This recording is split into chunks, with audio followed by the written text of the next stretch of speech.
اعوذ باللہ من الشیطان الرجیم بسم اللہ الرحمن الرحیم۔ نورانی قاعدے کے منفرد سیریز میں تمام طلباء کرام اور سامعین کرام کو السلام علیکم ورحمۃ اللہ وبرکاتہ۔ تو سامعین کرام، آپ کو اسکرین پہ دکھ رہا ہوگا تختی نمبر 21 یعنی 21 حروف مقطعات۔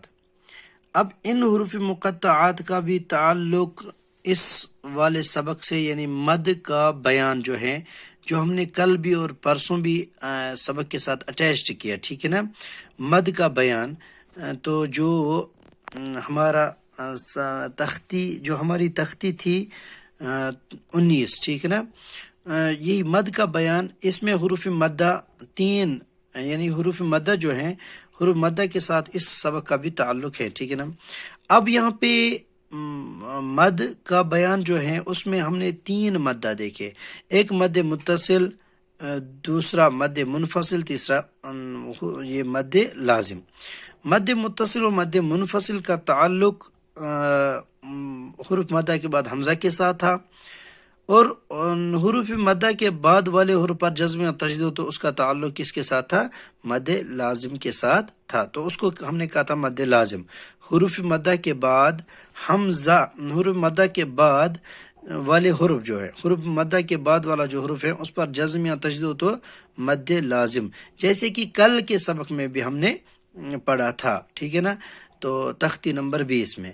اب آج کا جو سبق مجھے یہ اسی کے ساتھ اٹیچ لانے کی کیا ضرورت تھی، آپ یہ دیکھیں۔ اب عموماً طور سے ہم ان کو کیا پڑھتے ہیں؟ الف لام میم، لام اور میم، اس کو کیوں ہم اتنا لمبا کرتے ہیں؟ حالانکہ یہاں پہ حروف مد تو نہیں دکھ رہا ہے، نہ تو میم پر حروف مد دکھ رہا ہے، مگر وجہ کیا ہے اس کی؟ تو اس کو آج ہم انشاءاللہ دیکھیں گے، ٹھیک ہے نا۔ دیکھو الف پہ مد نہیں ہے، لام اور میم جو ہیں اس پہ مد بھی دکھایا گیا ہے کیوں یہ مد؟ تو اس کو ہم آج انشاءاللہ دیکھیں گے، ٹھیک ہے نا۔ تو اس کے لیے تھوڑا سا یہاں پہ آپ غور کیجئے گا۔ تختی نمبر 21 حروف مقطعات، الف لام میم۔ اب میم جو یہاں پہ ہے، اس میم پر ہم کیا کریں گے؟ اس پہ ہم جیسے یہاں پہ تشدید لگائیں گے، ٹھیک ہے نا، جیسے وہاں پہ تھا، ٹھیک ہے نا، الف لام میم، ٹھیک ہے نا۔ اب لام اور میم کو ہم نے کیوں لمبا کیا؟ اس کو دیکھنے کے لیے آپ کو نیچے آنا پڑے گا۔ دیکھو یہاں پہ میں نے الف لام اور میم کو میں نے الگ کیا، ٹھیک ہے نا۔ الف جو پڑھا جاتا ہے، الف جیسے آپ دیکھو، حمزہ زبر ا، لام فا زیر لف، الف، ٹھیک ہے نا، الگ جب ہم کریں گے اس کو، تو ان میں کوئی حرف مد نہیں ہے، ٹھیک ہے نا۔ اب آگے چلے لام کی طرف، لام الف زبر لا اور میم، میم پر جزم، تو لام گو اس میں جو اصل اس کی ہیں، لام کو اگر الگ الگ ہم کر کے رکھیں گے، جیسے اوپر لام لکھا ہے مگر نیچے میں نے اس کو الگ کیا ہے، لام الف زبر لا، میم کو ہوا لام، الف کو الگ کیا، یعنی الف کے 3 حروف، الف لام فا الف، لام الف میم، لام میم یا میم میم، ٹھیک ہے نا۔ اب لام میں دیکھیں، لام میں جو اصل لام کی ہیں، لام الف زبر لا، لا حرف مدہ ہے، اور اس حرف مدہ کے بعد میم ہے، اس پر جزم ہے، تو اسی وجہ سے ہم نے پڑھا ہے حروف مدہ کے بعد والے حروف پر جزم یا تشدید ہو تو مد لازم ہوگا، تو یہاں پہ اسی وجہ سے مد لازم، اسی وجہ سے ہم لمبا کرتے ہیں۔ تو میم پر بھی یہی ہے، میم یا زیر میم، یا ساکن، یا پر جزم، اس سے پہلے زیر، تو یہ ہو گیا یا مدہ، یا مدہ کے بعد والا حرف میم ہے، اس پر جزم ہے، تو اسی وجہ سے اس کو ہم نے لمبا کیا، تو اسی وجہ سے ہم پڑھ رہے ہیں اوپر یہ الف لام میم، تو اس طرح۔ تو آگے تھوڑا سا نیچے اور چلیں، تو پھر ہم نے وہاں پہ پڑھا تھا قاف ہا، کاف ہا یا عین صاد، کاف یا عین صاد میں جیسے کہ میں آپ کو یہ والا یہاں پہ کاف ہا یا عین صاد، دیکھو کاف کے اوپر مد ہیں، ہا اور یا کے اوپر نہیں ہے، عین اور صاد کے اوپر ہیں، کیوں؟ اس کی وجہ بھی جیسے یہاں پہ جو کاف ہے نا، دیکھو کاف کو دیکھو، کاف ٹھیک ہے نا، کاف کاف الف زبر کا فا پھر ہے، ٹھیک ہے نا، ہو گیا کاف. تو حروف مدہ کے بعد حروف جو ہے فا اس پر جزم ہے، تو اس وجہ سے کاف کو ہم نے اس کی اصل کی طرف جانا پڑے گا ہمیں. تو اسی طرح عین جو ہے، عین یا زیر عی، ٹھیک ہے نا. تو پھر ہے نون، ٹھیک ہے نا، یا ساکن سے پہلے زیر، اس کے بعد نون پر کیا ہے جزم، تو یہی مد لازم، یہاں پر بھی مد لازم، یہاں پر بھی. اور صاد جس کو ہم پڑھتے ہیں صاد الف زبر صا، حروف مدہ ہے الف اور اس کے بعد دال ہے، ٹھیک ہے نا. تو حروف مدہ کے بعد والا حروف دال جو ہے اس پر جزم ہے، تو مد لازم. تو اس کو مد لازم کو جیسے نیچے اور یہ ہو گیا، یہ ہم تو یہ سبق جو ہے دیکھو اوپر سے الف لام میم، الف لام میم صاد. مجھے امید ہے کہ آپ اچھی طرح سمجھ رہے ہوں گے کہ یہاں پہ کیوں ہو رہا ہے، اس کو اتنا لمبا کیوں کرنا ہے. الف لام را، الف لام میم را. را کے اوپر ہم نے یہ لمبا اس کو نہیں کیا، را کو کیوں؟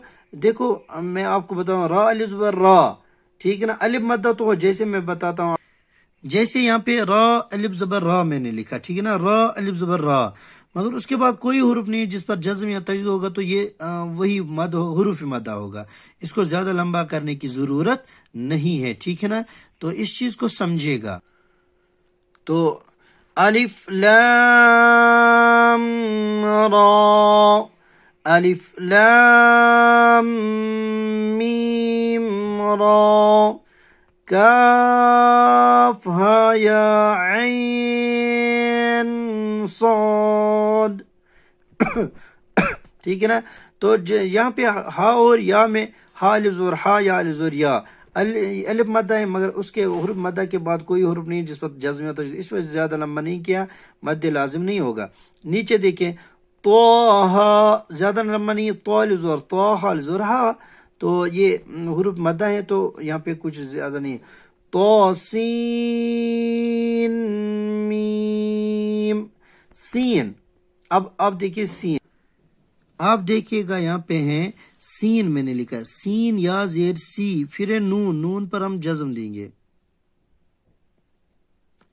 تو یہ ہے سین.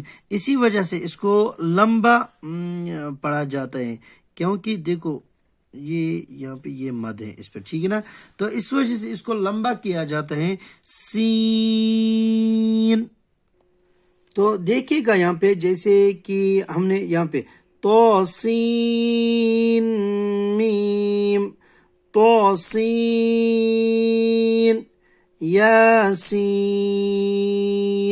یا الف زبر یا، یہ صرف حروف مدہ ہے، اس کے بعد کوئی حروف نہیں ہے جس پر جزم یا تجدید مد لازم نہیں ہوگا، اس وجہ سے تھوڑا سا ہم نے اس کو کھینچا، سین کو لمبا کیا، سین یا نون ابھی میں نے دکھایا. صاد، ٹھیک ہے نا، کیونکہ مد لازم اس میں پایا، اس کی اصل جب ہم لکھیں اس کو کھول کے لکھتے ہیں تب وہاں پہ ہمیں پایا جاتا ہے. جیسے یہاں پہ حامیم، کیا حامیم، حامیم، میم یا میم، ٹھیک ہے نا. عین سین قاف، عین سین قاف، جی عین سین قاف. تو تینوں کا اگر ہم الگ الگ پھر جس طرح ہم الگ الگ کر کے لکھتے ہیں ابھی میں نے دکھایا، تو تینوں میں وہ مد لازم پایا جاتا ہے. قاف، ٹھیک ہے نا، نون. جیسے میں ابھی اس کی قاف اور نون کو الگ الگ کر کے دکھاتا ہوں اور آپ دیکھیں.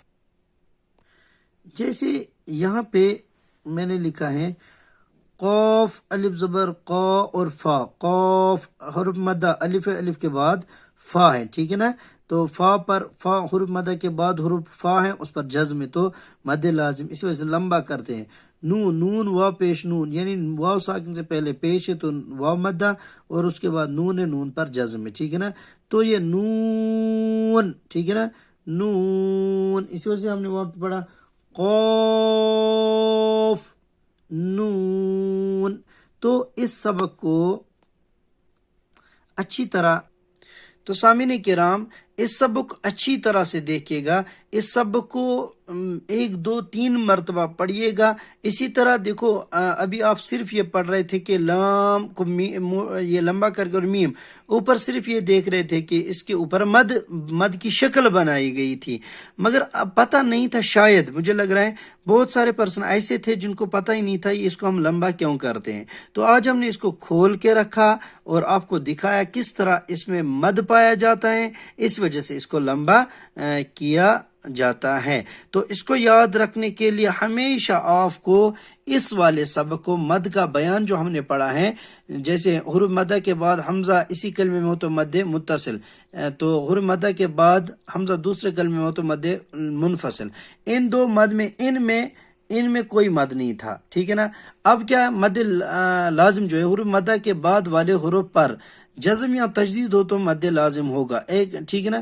تو یہ ہم نے دیکھا کہ ہر ایک حرف میں پایا جاتا ہے جس کے اوپر نشان یعنی مد کا نشان دیا ہوا ہے. تو سامعین کرام آج کا سبق یہیں تک. اس سبق کو اچھی طرح دیکھیے گا اور آپ لوگوں کو اگر یہ پسند آیا، ٹھیک ہے نا، اس طرح تو اپنے دوست احباب کے ساتھ شیئر کریے گا. اور ایک چیز میں نے پہلے نہیں بتائی، اب بھی میں بتا رہا ہوں کہ ابھی تک اگر آپ لوگوں نے میری چینل سبسکرائب نہیں کی تو سبسکرائب کریے گا، کیونکہ ہم اور ساتھ میں بیل آئیکن کا جو بٹن ہے آل پر کلک کر کے دبائیے گا، اس وجہ سے کہ جو بھی ہماری نیو آنے والی ویڈیو ہوگی وہ سب سے پہلے آپ کو ملتی رہے گی. باقی آج اتنا ہی، ملتے ہیں انشاءاللہ اگلے ویڈیو میں. تب تک خوش رہے، سلامت رہے، دعا کیجیے. السلام علیکم ورحمۃ اللہ وبرکاتہ.